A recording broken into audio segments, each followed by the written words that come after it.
这个就是客户那个尺寸啊。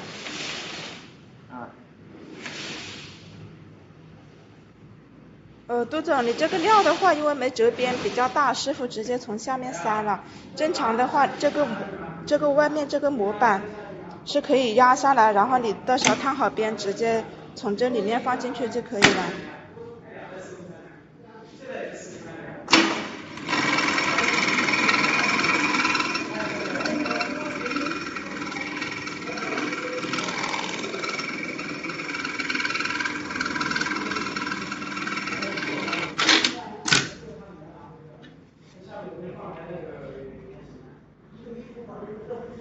你看一下线路好有没有问题？